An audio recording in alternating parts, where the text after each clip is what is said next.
Ya nih Bang Tikam lagi piket nih. Untuk jadi penerima tamu ya. Tapi untuk sampai saat ini belum ada tamu yang datang. Kita tunggu aja guys. Kalian mau lihat suasana kantor dinas perhubungan nih lah dia guys. Ini bus 1, bus 2. Ini dipegang oleh Bang Bardio dan Bang Wan Cuko. Ganas kan guys busnya.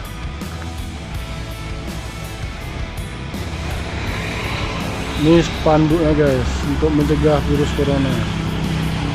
Ini saya lagi megang termogan guys. Jadi untuk tamu yang ingin berkunjung di dinas perhubungan harus dicek dulu suhu tubuhnya normal apa enggak. Kalau enggak normal kita amankan dulu ya.